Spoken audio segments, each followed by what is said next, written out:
विशाल सिंह। अतिथि देवो भव, वसुदेव कुटुंबकम। क्या अब हमारे देश में ये बात बन के रह जाएगी सिर्फ महज एक किताब या एक लाइन?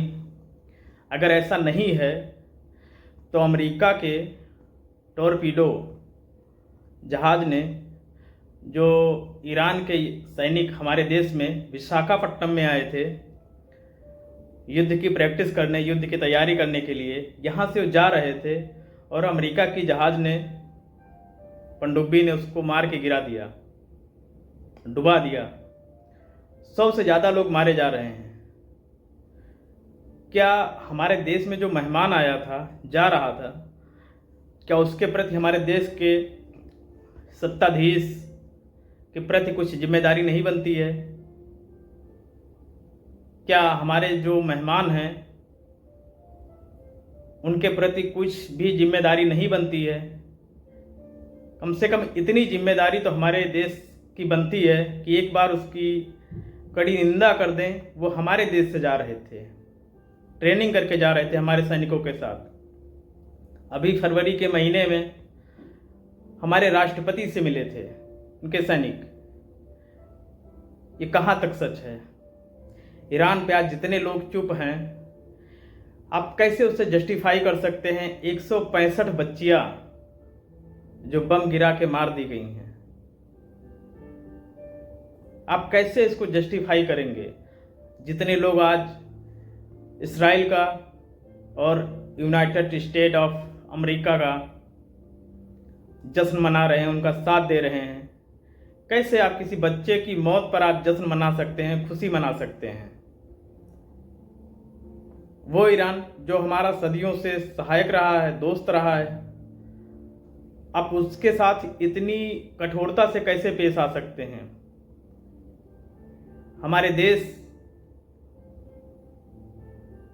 के प्रधानमंत्री, ईरान के जो प्रधानमंत्री मारे जाते हैं, हमारे देश उसका निंदा भी नहीं करता है, शोक भी नहीं जाहिर करता है। ऐसी क्या मजबूरी आ गई हमारे देश के पास?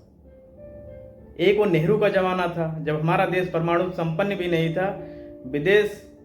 विदेशी लोग हमारे यहाँ इज्जत करते थे। मैं ये तो नहीं कहूँगा कि सर झुकाते थे, लेकिन वो हमारी कितनी इज्जत करते थे।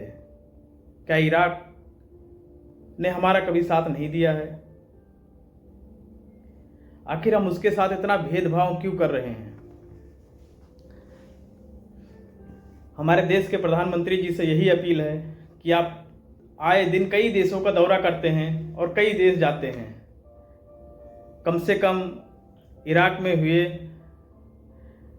ईरान में हुए इन चीज़ों का आप एक बार निंदा तो कर दीजिए।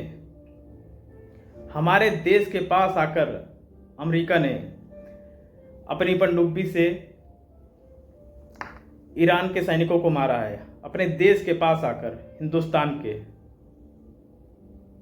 महज कुछ किलोमीटर दूर पे, श्रीलंका के। क्या हमारे देश को कुछ भी खबर नहीं थी? हमारे देश से उस सैनिक ट्रेनिंग करके जा रहे थे, युद्ध अभ्यास करके जा रहे थे और 100 से ज़्यादा लोगों को मार दिया गया। ये बहुत ही दुखद है और हमारे देश के प्रधानमंत्री से मैं अपील करता हूँ कि इस पर कुछ ना कुछ तो ना हो सके तो कम से कम एक प्रक्रिया ही, कड़ी प्रक्रिया ही जाहिर कर दो।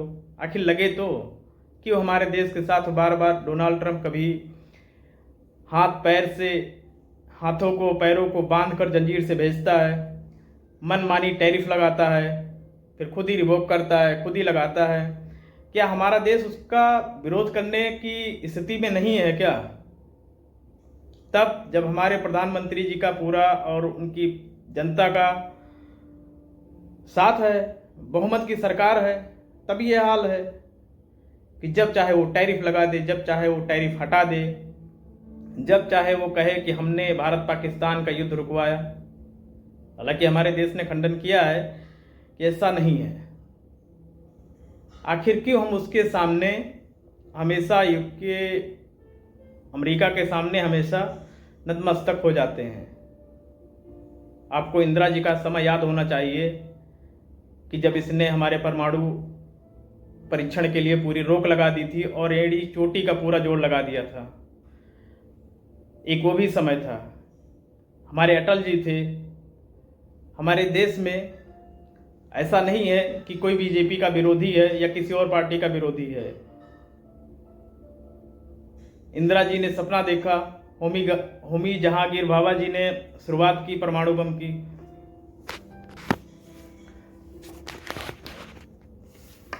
होमी जहांगीर भाभा जी ने शुरुआत की, इंदिरा गांधी जी का राज आया और अटल जी के राज में परमाणु देश संपन्न हुआ। अमेरिका ने कितनी ताकत लगा दी हमारे देश के ऊपर, ना जाने क्या क्या प्रतिबंध लगाए, सब कुछ किया। आज वही अमेरिका के सामने हम लोग इतने नतमस्तक हैं, तब जब देश की हम चौथी अर्थव्यवस्था होने का सबसे बड़ा दावा करते हैं। और अमेरिका में अगर इतना ही डोनाल्ड ट्रंप में दावा है तो कभी चीन के बारे में क्यों नहीं बोलते, कभी रूस के बारे में क्यों नहीं बोलते, हमारे देश या और अन्य देशों के बारे में ही क्यों बोलते हैं? क्योंकि उनके पास ताकत है, पावर है, उनको ऐसा नहीं बोल सकते। हमारे देश के प्रधानमंत्री जी नरेंद्र मोदी जी से ये अपील है कि ईरान में हो रहे इस युद्ध के खिलाफ अपना समर्थन दीजिए,